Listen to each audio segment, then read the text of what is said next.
Então, gente, vim aqui nessa manhã chuvosa de sábado fazer uma reflexão como leitor, já que eu uso sempre meu Instagram como uma plataforma para divulgação das minhas leituras.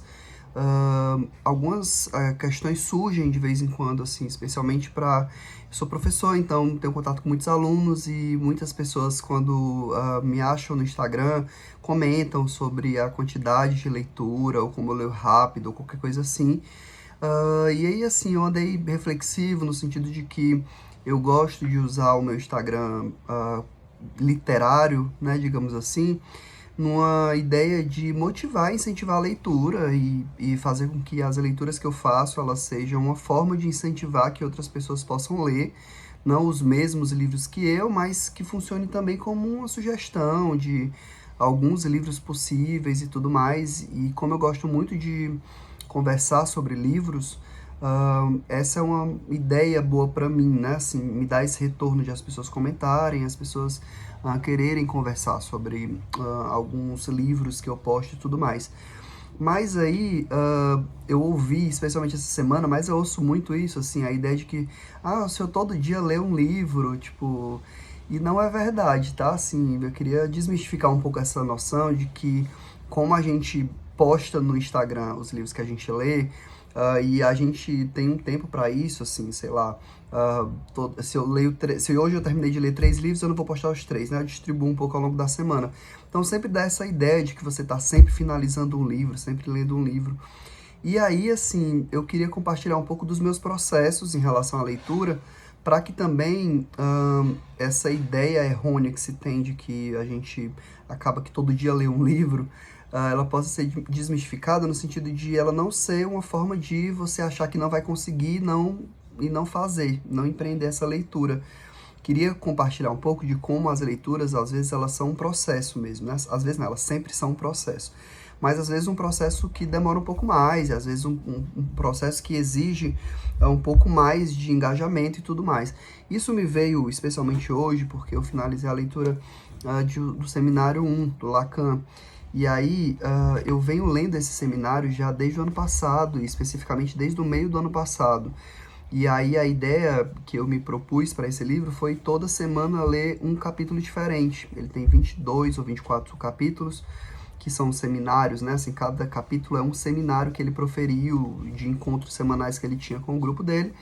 E aí, então eu passei mais ou menos umas 20 e poucas semanas lendo esse seminário. Então, assim, você vai aparecer lá no meu Instagram e aí vai aparecer, e olha, o Alan lê um livro super grande, e ele lê muito rápido, ou qualquer coisa assim. E eu tento diminuir os efeitos disso compartilhando as leituras que eu estou fazendo. Então, por exemplo, esse livro deve ter aparecido aí em vários, pelo menos uns 5 vídeos aí, porque eu faço vídeos mensais dos livros que eu estou lendo.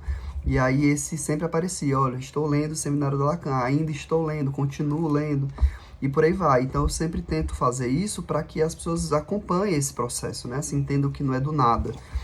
Assim como outros livros maiores, por exemplo, esse aqui, as pessoas veem ele finalizado no Instagram e dizem assim, nossa, olha o tamanho do livro que o Alan leu.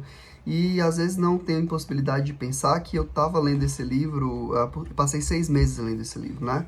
Assim, e aí, tudo isso de você passar muito tempo lendo um livro exige um planejamento. E aí, claro, algumas pessoas têm isso de forma mais fluida, mais livre, algumas pessoas têm isso de forma mais organizada, e eu sou uma dessas pessoas que me organiza muito para ler alguns livros. E esses são alguns exemplos, tá?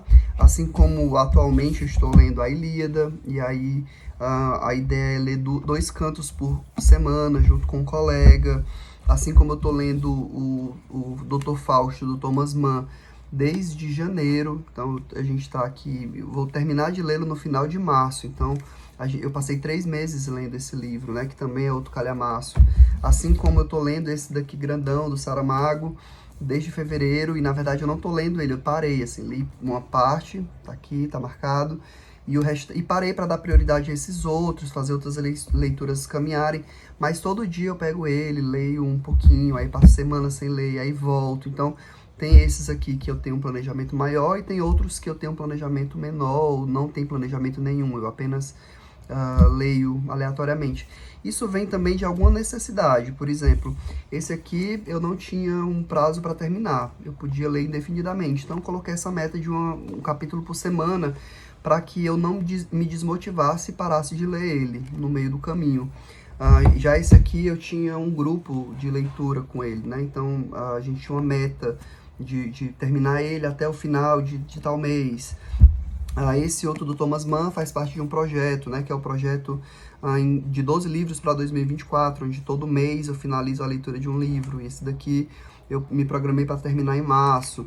E por aí vai, né? E a Ilíada foi porque a gente também não queria passar o ano todo lendo e decidiu que leria 2 cantos por semana. E ele tem 24 cantos, seriam 12 semanas, o que equivale a uns 3 meses. Então, cada livro me convoca a uma organização diferente. Então não é assim aleatoriamente. Decidi ler Ilíada e terminei de ler Ilíada rápido e tá lá no meu Instagram. E aí no mês eu li não sei quantos livros. Então alguns desses livros que eu já venho lendo há algum tempo, eles finalizam a leitura num mês e aí isso soma a quantidade de livros que eu leio. Mas assim, eu por exemplo não faço essa contagem de quantos livros eu leio, no sentido de, eu tenho que ler tantos livros por mês. Eu tenho meus projetos e eles vão se encerrando naquele mês, fora os outros livros que eu leio aleatoriamente, né? Então, por exemplo, eu recebi esse aqui, da parceria com a editora Temporal, e aí ele é um livro pequeno, é um livro curto, então eu sei que em uma semana eu consigo dar conta de ler ele, e aí eu não preciso de um planejamento para lê-lo. Eu vou lendo aleatoriamente, já que eu não tenho um prazo definido, e quando eu termino, eu publico. Então, os livros vão aparecendo assim, tá? O processo de leitura, ele é um processo que exige um certo engajamento, exige um certo compromisso, né, com a leitura diária e tudo mais. Claro que, sei lá, eu gosto mais de ler e adoro ver filme, adoro ver série, mas eu gosto mais de ler do que isso. Então, eu mais leio do que vejo filme. Então, são prioridades também. Assim, eu tenho um compromisso de ler diariamente. Isso faz com que eu consiga bater minhas metas. E tem pessoas que gostam de ver mais filmes e aí não se planejam para ler, mas querem poder ler mais. E eu acho que há maneiras e há formas de você se organizar para ler mais também. E claro que isso é um processo, e claro que isso exige uma certa motivação. Eu tenho algumas que é ler com amigos, por exemplo, eu estou lendo Ilíada com um amigo, então a gente tem um compromisso de ficar comentando, conforme a gente vai lendo, a gente vai comentando. Eu gosto de assistir vídeos de pessoas que já leram aquele livro depois que eu acabo. Eu leio, eu assisto vídeo de pessoas comentando o livro, e isso também me ajuda a memorizar melhor a história. Também é uma forma de uma troca, no sentido de ouvir alguém falando sobre o livro, saber quais foram as impressões dela e tudo mais. Grupos de estudo e grupos de leitura também, eu participo de alguns, e isso faz com que eu acabe me comprometendo mais com a meta, com a coisa do, eu tenho que ler até dia tal, então eu me organizo melhor, faço metas semanais, assim, eu tenho uma organização, um cadernozinho onde eu anoto, assim, hoje eu tenho que ler por dia eu tenho que ler tantas páginas, senão não vai dar tempo. E aí não é que você siga isso obsessivamente, né? Assim, eu tenho uma ideia de que, se eu vou ler isso aqui em uma semana, eu preciso ler, ele tem tantas páginas, então eu tenho que ler 10 páginas por dia. E aí tem dias que eu não tô afim de ler, tem dias que eu tô cansado, tem dias que eu prefiro ver um filme, e aí eu faço isso, mas aí eu sei que depois eu preciso bater 2 metas e por aí vai. Então também são formas. O ideal é que isso não vire uma obrigação, no sentido de uma coisa obsessiva que você tem que seguir. Isso funciona para mim como uma forma de me orientar e de me planejar, porque como a leitura para mim não tem essa obrigação e não tem essa coisa de quantidade, de volume, acontece de forma mais fluida. Mas como eu participo de muitos projetos de leitura, no sentido de metas, de encontros que vão acontecer na data tal sobre aquele livro, eu preciso me organizar para conseguir ler dentro do prazo que está estabelecido pelo grupo. Então é isso, queria compartilhar com vocês esses planejamentos, essas formas de engajamento na leitura, porque eu acho que assim como eu saio postando aqui os livros que eu li, e aí fica essa sensação de que ler muito, ou de que ler muito rápido não é real, sim. E aí eu acho importante que vocês tenham essa ideia de que diz do compromisso e diz do comprometimento que você tem com o que você quer ler, com os objetivos que você quer alcançar, mas que não tem uma fórmula mágica, você precisa sentar e ler efetivamente, tá? mas esses recursos ajudam a gente, tá, a alcançar essas metas, por exemplo. Então é isso, queria desmistificar um pouco essa ideia de que parece fácil e que não é exatamente fácil, mas é prazeroso, pelo menos para mim, e que vale a pena investir nesse processo, tá? E aí qualquer dúvida que vocês tenham ou dicas que vocês queiram e querendo que eu explore mais alguns desses métodos que eu trouxe aqui para vocês, falem comigo, me chamem no privado e a gente conversa. É isso, valeu.